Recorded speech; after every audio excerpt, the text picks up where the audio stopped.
Bar coming up the middle, free safety, gotta get it go.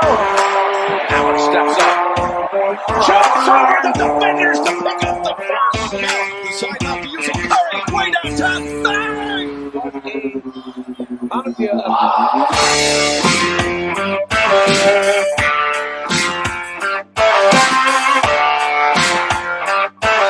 Good evening, ladies and gentlemen, and welcome back to another episode of the Playbook Podcast. My name is Zach, and I'm reintroducing you to probably the biggest Carolina Panther stan in recent memory, and that is my good buddy Soper. How's it going, man? Oh, it's going good, Zach. Thanks for having me on again. You know, I always love chopping up about sports with you, so pleasure. Yeah. And speaking about the Carolina Panthers, man, I just got a quick question. Did God save the Queen when Matt Rhule just got kicked out? I mean, I'm gonna say it's a step in the right direction. But he's a program builder. Look, I'm gonna say this, and before I start, I want to say, you know, I have no ill will towards Matt Rhule. I wish him all the best. I hope he finds a college program that is willing to work with him, and you know, I hope he comes out of this, you know, better off. But this was just a bad idea to begin with, man. Even in hindsight, like, he was hired in January of 2020. And it should have told me something was up when he is not even in the building for a week and Luke Kuechly retires. Luke Kuechly, the cornerstone of y'all's organization. But yeah, I'm done. And then not only that, but the first roster move that he makes is to cut Cam Newton. The franchise's first and only MVP. And I understand, you know, some people feel like Cam Newton was washed at that point, but I feel like certain players, they've earned the right to at least suit up for the new regime. And I feel like Cam Newton had done enough for the Carolina Panthers organization and the city of Charlotte itself to earn the right to suit up. Like, Matt Rhule, he really had an easy job coming in, and that's find the successor to Cam Newton and let Cam be the bridge quarterback. And we let 3 drafts go by, and we don't really address that position. We keep kicking the tires on guys like Teddy Bridgewater, Sam Darnold, and now Baker Mayfield. And you look at that's not how you build a winning team. Essentially, like, you look at the winning teams right now; they all have drafted and developed their quarterback. The Carolina Panthers, they just seemed reluctant to do that, and I think ultimately that is one of the main things that led to Matt Rhule's downfall in Charlotte. I mean, with the Sam Darnold, like, I can understand, like, why take the chance on him, because for the simple fact of, like, hey, he was with the Jets, and the Jets consensusly for a while now with the Jacksonville Jaguars have been a dumpster fire of an organization. Yeah, but a second-round pick and a fourth-round pick for Sam Darnold? I mean, he was a first-round pick. You didn't know what you had with Sam Darnold. Like, everyone can make fun of him seeing ghosts on the field, but as you can't really be like, oh, was it the Jets organization because their coaching was god-awful, or was it Sam Darnold? We find out later on it was Sam Darnold after an amazing 4-game performance, might I add. Oh, yeah. I mean, one of the best 4-game performances in Carolina Panthers history. But all jokes aside, though, let's be honest. The raw talent is there. The physical abilities is there. He's a big, strong guy. He's athletic. He can throw the ball. But, like, this IQ point. We saw 3 years of him in New York where his best season, touchdown to interception ratio-wise, was 17 touchdowns and 14 interceptions. That's his best season right there. Yeah. Is that worth a second and a fourth-round pick? Oh, definitely not. That you're just throwing away picks at that point. I didn't hate the trade. I just didn't like the compensation we gave up for it. And the reason why we ended up bringing in Sam Darnold is ultimately because of the root cause of our issues. Our owner, Dave Tepper, who he wanted Teddy Bridgewater out of Charlotte. That's him out. Step 1. He wanted Teddy Bridgewater out of Charlotte. Step 2 was he didn't want to draft a quarterback from the 2021 class, which, mind you, had Trevor Lawrence, Zach Wilson, Trey Lance, Justin Fields, Mac Jones. He didn't want none of those guys. He didn't want a rookie. Okay, so in all honesty, we try our hand at Matt Stafford. Matt Stafford tells us, no, you're not good enough. I don't want to go there. We showed our hand way too early, and it forced us to allow the Jets to name their price for Sam Darnold. And that's where we screwed up ultimately, is we allowed our owner to start making football decisions. Now go ahead. Do y'all think ask a question? there's two things I was going to say. First of all, that 2021 draft class is not shaking out to be the draft class we thought it was going to be, or Trevor Lawrence taking over the field, which I might add you, this is his first year under this new regime behind that Urban Meyer debacle, which I don't even want to get to, kicking kickers and don't know who Aaron Donald is. Trey Lance, we saw what, 2 games before he got injured, so and he didn't look great at all in them 2 games. So I will say this. Justin Fields. Yeah, Justin Fields. He hasn't been it, but I will say the best person is Mac Jones. I will say this though.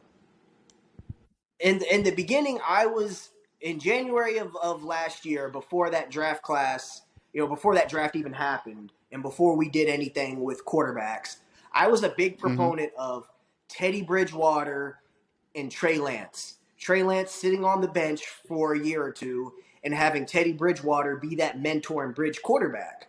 Because ultimately, that's what Teddy Bridgewater was supposed to be when he came here. He was never supposed to be the guy that was going to lead us to the promised land. He was just supposed to keep us competitive while, we find our guy. And, in reality, considering what he did in 2020 with no offseason because of COVID and a completely new coaching staff, we went toe-to-toe with the Chiefs that year. We came a missed field goal away from beating them on the road with Teddy Bridgewater as the quarterback.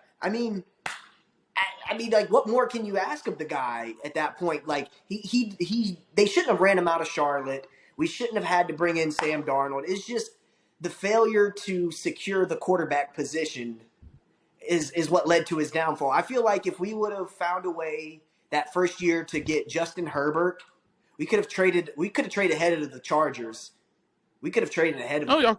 Probably should have. We probably should have. And if we would have gotten Justin Herbert, I'm not saying Matt Rhule's job would have been saved ultimately, but he would have had at least a fighting chance to keep it.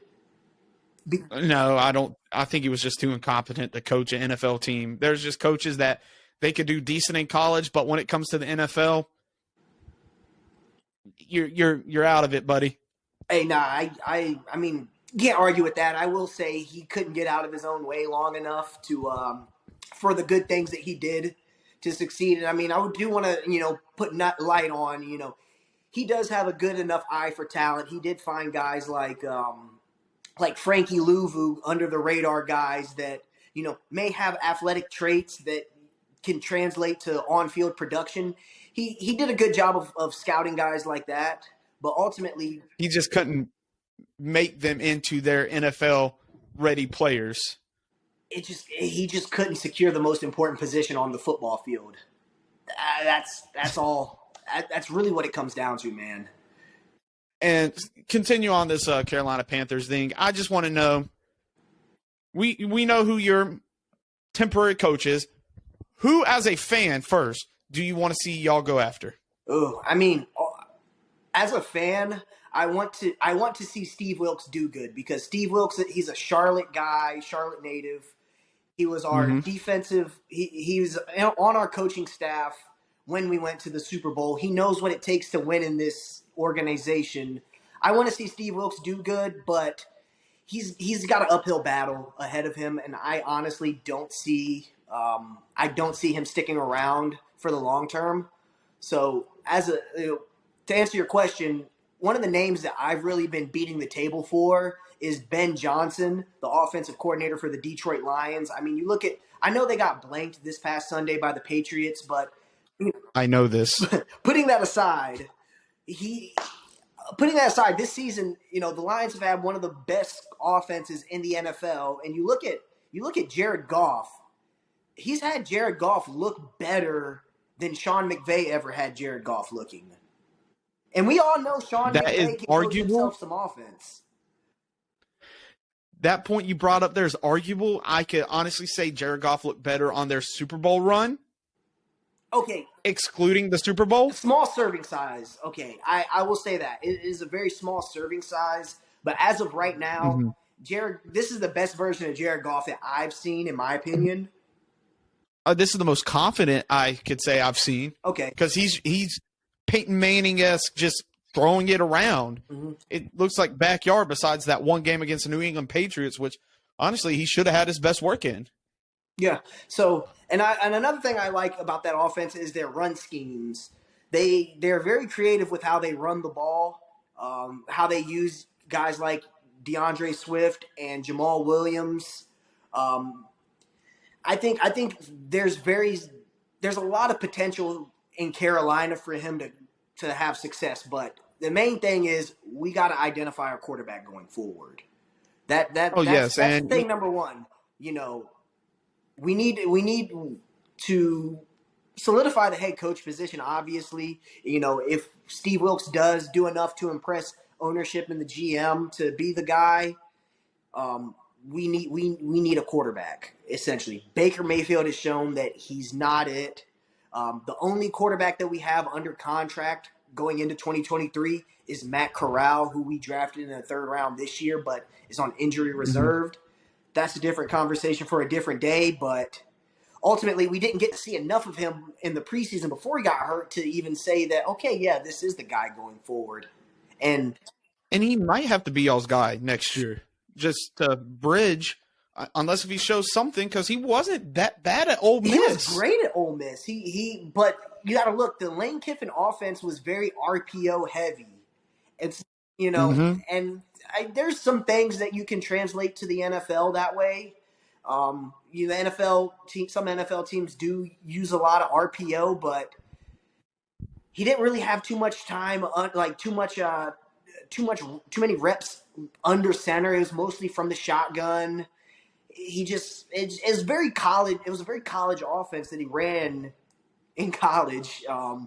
And in the preseason, he out of all the rookie quarterbacks, he looked like he was the worst. You know, you got guys like Malik Willis, who was supposed to be a multi-year project coming in, and he looked way more confident running the offense that he was running in Tennessee during the preseason. Now, granted, it's the preseason, but these guys are all rookies. So, I mean... Yeah, and confidence is confidence no matter where it's at. So, I like Matt Corral. I like his physical tools. I like the athleticism. I like the arm strength. But I just don't think a 3rd round pick is enough, especially if we end up with one of those top 2 picks. I don't think it's enough for us to say, CJ Stroud's on the board. Do we pass over? Oh, if y'all get them top 2 picks, or even top 4 picks, and one of them 2 quarterbacks between Bryce Young and CJ Stroud falls, you got to take them. Yeah, I mean, you got to. I mean, that's the big thing, especially when you have a new what we think is a new coaching staff coming in. They're going to want to identify their guy. I mean, unless they did a lot of scouting on Matt Corral at whatever team they were at before, and they had a good draft grade on him, and they think they can work with him. I mean, if that's the case, then, you know, I'm open to it. But if CJ Stroud or Bryce y'all Young also is are there, in luck too. That's the pick, man. But y'all also in luck too, because there are only a handful of teams worse than you that I can think of off the top of my head. I'm not going to go through the whole thing, which is the Falcons, who need a quarterback. Seahawks, not looking like they're going to need a quarterback, but they're kind of in the same position as y'all. And the Saints. Now you're forgetting the Washington Commanders. Oh, yeah, the Washington Commanders. Yeah. I don't know what to call them anymore. They're going to change their name next week. Riverboat Ron. I mean, they're going to need a quarterback. I mean, he even said it himself. The reason why they're behind in their division is because of quarterback. He just completely threw Carson Wentz under the bus and backed it up 3 times. But as he should. As he should. But on the next topic I really want to talk about, and this one's going to be a quick one. How do you feel about the Davante Adams debacle? I mean, on one hand, so here's the thing. Davante Adams, that was a bull jive move, you know, as Shannon Sharp would say. That's a bull jive move. Bull jive. Yeah, I mean, It's very bullet. Like, I understand he was in the heat of the moment. He might have been frustrated, but I mean, you basically assaulted a guy while he was trying to do his job. I mean, that's garbage. I don't think this really reflects on Davante Adams as a person. I mean, he's been in the league since 2014, and this is the first time we've really talked about his name and like, what the hell is he doing? In a bad light. Yeah. So I mean, I think Davante Adams is still a good dude and a good person. I just think he made a terrible call and he made a terrible decision in the heat of a moment, and ultimately, the cameraman he filed a police report, charges of being pressed. He's gonna get the bag. He's likely gonna get a nice little check out of it, and I mean, I think that's what's warranted. I mean, for the whatever bumps and bruises and the embarrassment of having that clip played over and over and over again. I mean, he's gonna get a nice little bag, and I have a little conspiracy with that, with this whole situation. I feel like the honeymoon in Oakland is over. Oh yeah, Davante's like, oh boy, Derek Carr is not really as good as he was in college. I'm not gonna point at Derek Carr. If I'm looking at what's going on in Las Vegas with the Raiders, I'm looking at Josh McDaniels. I mean, this is a team, like, they had the whole John Gruden debacle last year, and they still made the playoffs. Josh McDaniels was supposed to come in and be this offensive kind of like genius. I won't say genius, but he's supposed to be this rock on offense that, like, okay, we're gonna be able to compete with the Chiefs. We're gonna be able to compete with the Chargers. We're gonna be able to compete with the Ravens. We're gonna be able to compete with these high-powered offenses that are in the AFC. But it's just looking like, I mean, they were in that game on Monday night. Don't get me wrong, but I'm looking at Josh McDaniels. I mean, his first stint as a head coach in Denver didn't work out really that well. And his only real success has been as an offensive coordinator. Yes. But the one thing I can't say about Oakland right now is they are the best losing record team, like heavily losing record team out there. Yeah. Because they've never been blown out. They've lost at most by 10 points week 1. And it's just been like, okay, y'all just need to clean up their act. Do I think they're making the playoffs?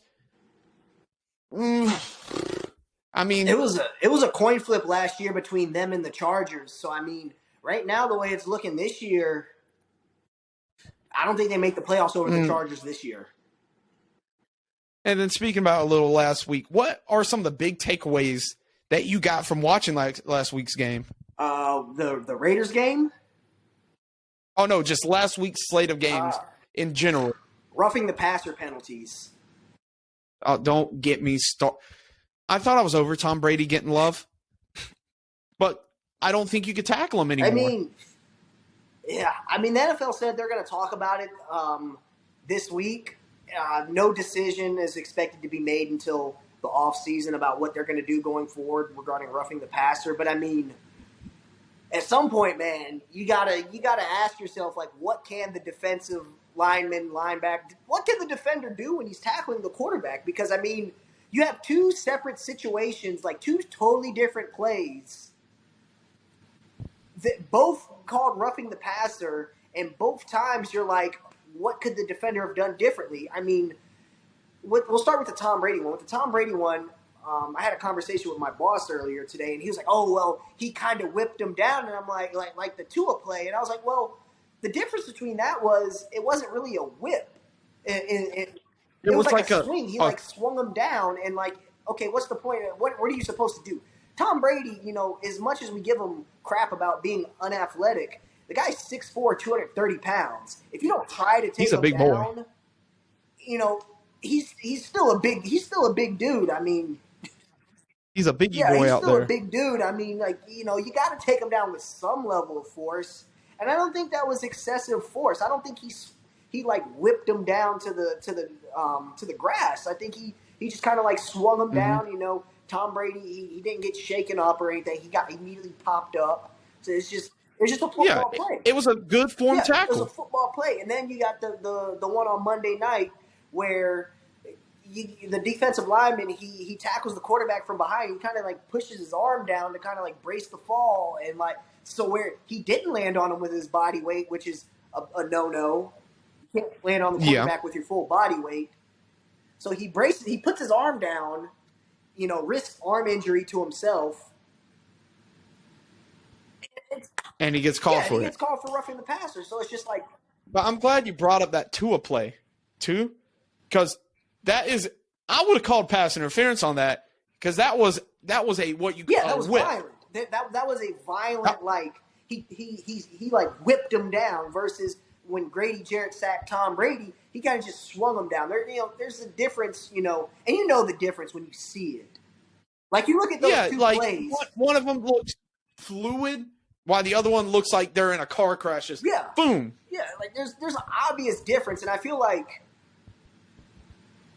it should be the referee's job to disseminate between, okay, this guy just kind of got swung down, no real excessive, contact was really made versus, okay, he just kind of like swung him down because, Grady Jarrett was in a tough spot because if he doesn't commit to it, if he doesn't commit to taking Tom Brady down, Tom Brady can still, possibly remain standing and either A, throw the ball downfield to a receiver or B, throw the ball out of bounds and there's no loss of yardage. But it's just tough. That's you're making defense like have trouble when it comes to stuff like this. You're handicapping them at the end of the day. Exactly. You're handicapping the defense at the end of the day to where, it's I get it, it's an offensive league, but at some point you still got to be like, hey, man, it's football. Like, yeah. And then off of the roughing the passer stuff, because we could be on that for hours on end, just talking about the nuances of that. One thing I really want to talk about is the AFC South looking like the weirdest division ever. What else is new? Tell me about it. As a Jacksonville fan myself.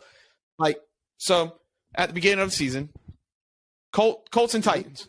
Consensus hey, one of these teams are going to make it. Then Jacksonville, out of nowhere, after losing to the Commanders, blank the Colts. They made the Colts look like a Pop Warner team. They destroyed the Chargers. Come close against Philadelphia when it shouldn't have been close at all. Then, for some reason, offense was like, yeah, we're not playing against Houston. Trevor Lawrence looked back, thought he was playing with Urban Meyer again. Now it's a tight race between everything again, with Jacksonville going into Indianapolis. How do you feel the AFC South will shake out? Oh man, that's really a tough question because I feel like that's a division where pretty much every year all four teams are still somewhat in play for most of the season. Mm-hmm. You'll have Jacksonville, they've kind of been a stinker the past couple years. I think they've got back-to-back number one overall picks. But yes, we have. But most of the time it feels like, if not all four, but three of those four teams are in the race, deep into the season. And it's not because all of the teams are playing very high level competitive football. It's just because all of those teams, everyone sucks. They can beat anybody, but they can also get the wheels beat off of them by anybody. And honestly, that's what it feels like this year. If I had to put my eggs on one team, I think the Titans would probably be able to figure it out. They've got the continuity between their head coaching staff and quarterback, and Derrick Henry is always going to be a force to be reckoned with. He hasn't really played like it so far. He's kind of fallen off a little bit. Tiptoeing. I don't expect that to remain a thing for the entire season. If I were to have to pick a team right now after Week 5, I'd probably give the edge to the Titans. They'll figure it out. But, the Colts, what happens if Matt Ryan decides to click? What happens if Jonathan Taylor returns to his form from last year?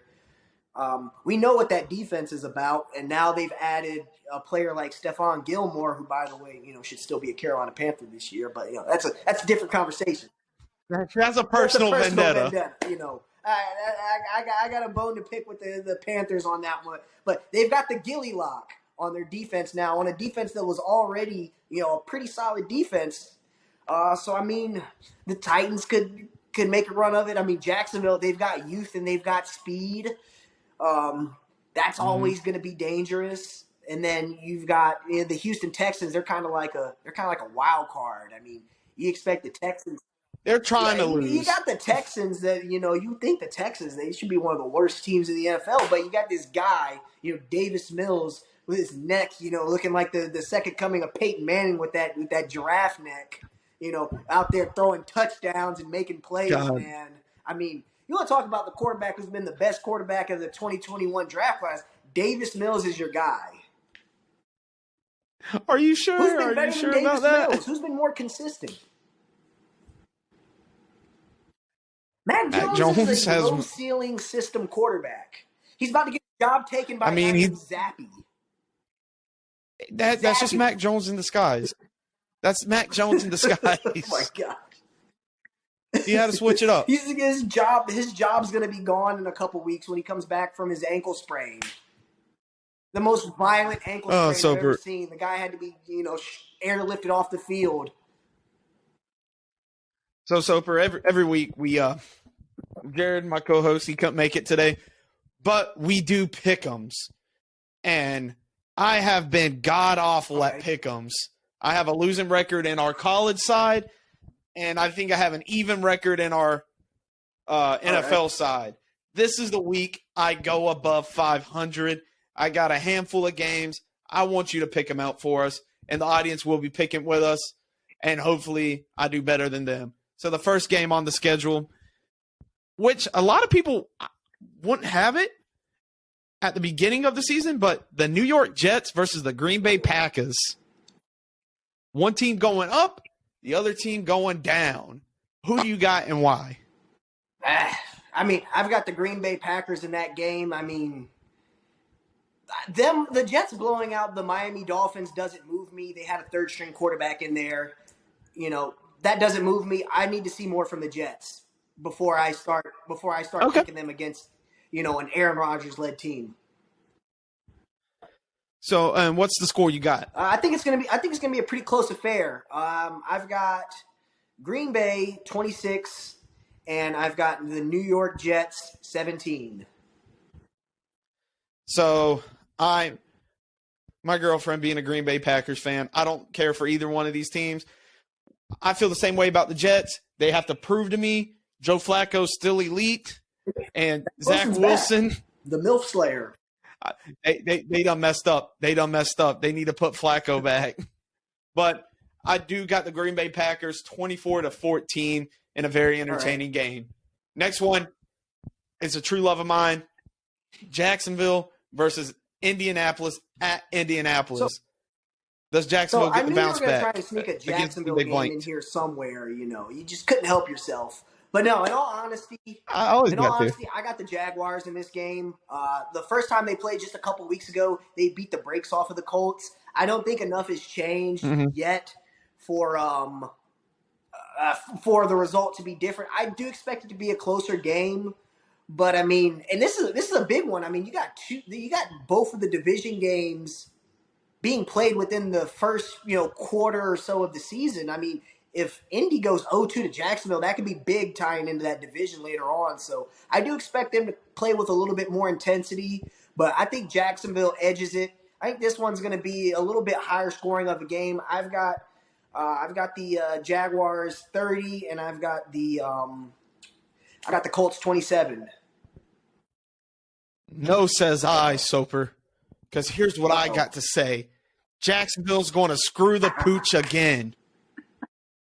Jacksonville, they don't know how to win. I was talking to someone. I'm like, us Jaguars fans, once we start winning, we lose our common sense. We need to go back to our losing ways so we could be put in check.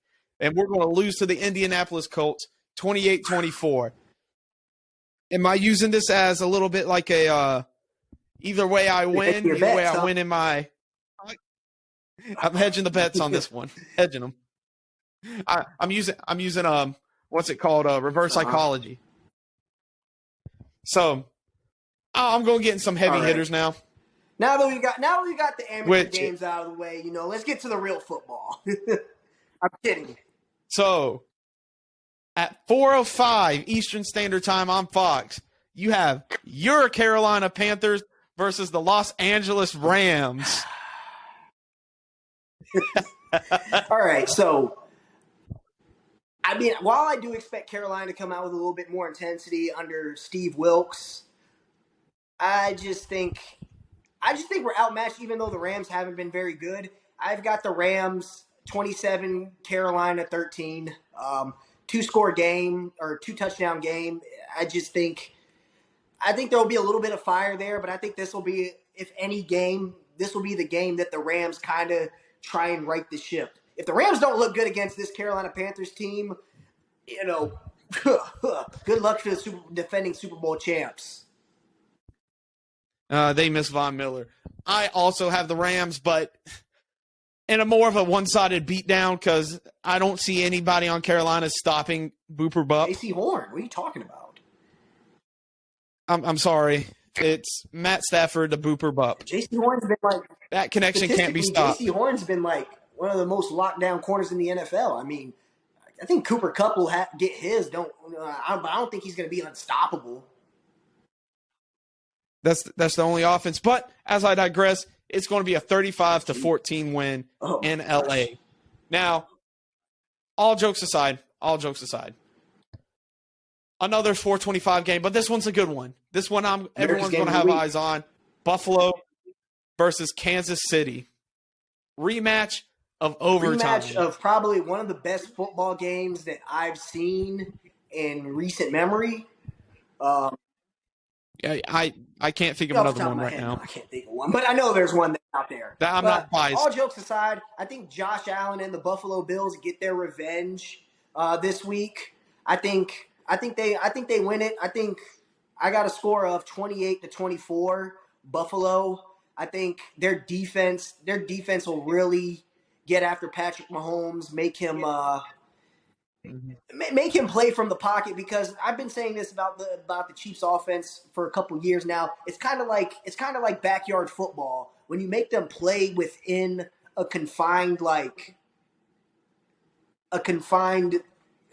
confined situations, you see a little bit of like Patrick Mahomes kind of wavering a little bit. And I think the addition of Von Miller is really going to pay dividends this week for Buffalo.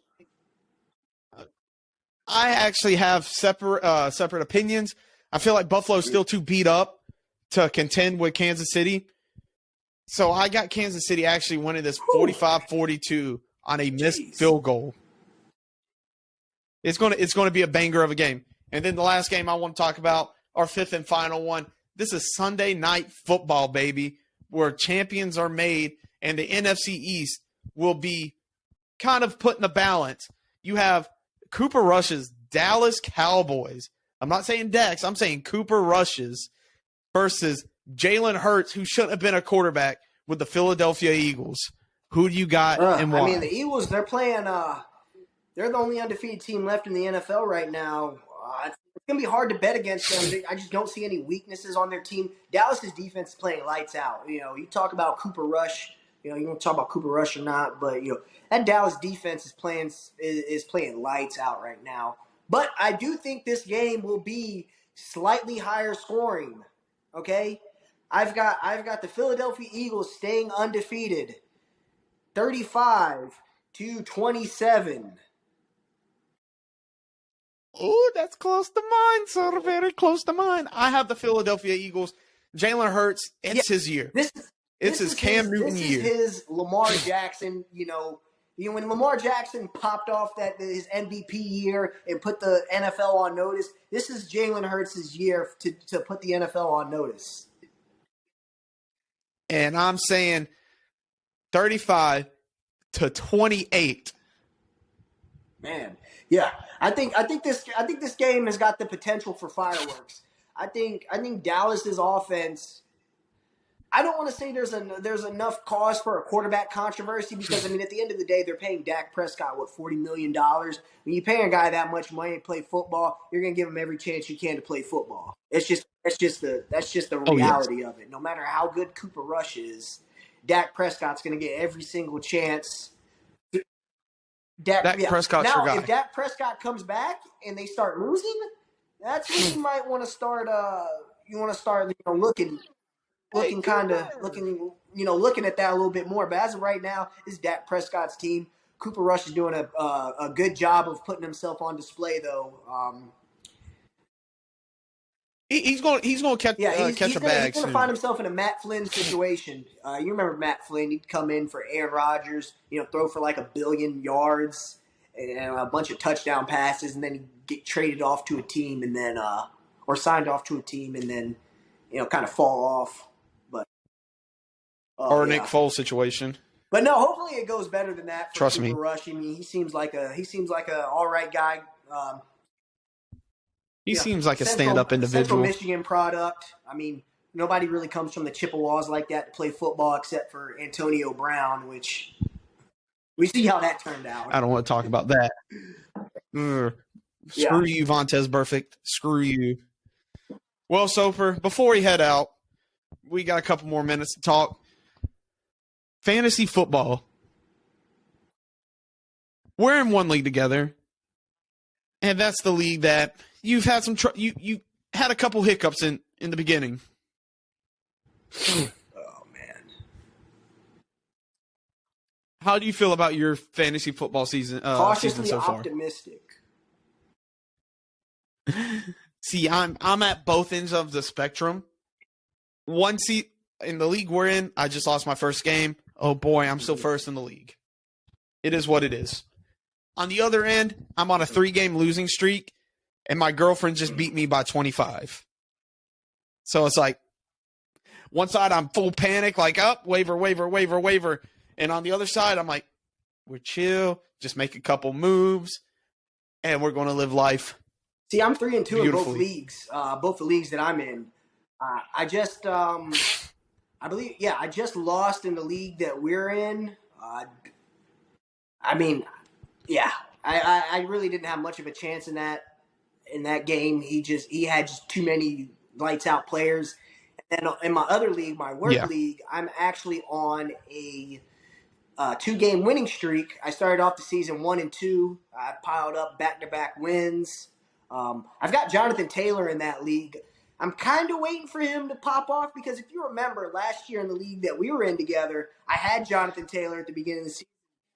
And I traded him you away, traded him at like and then 8. he pops off, and has the season that he does. So I'm remaining extra patient with Jonathan Taylor, but I'm kind of sweating a little bit. Luckily for me, I've got Leonard Fournette, who's been a workhorse for the Tampa Bay Buccaneers.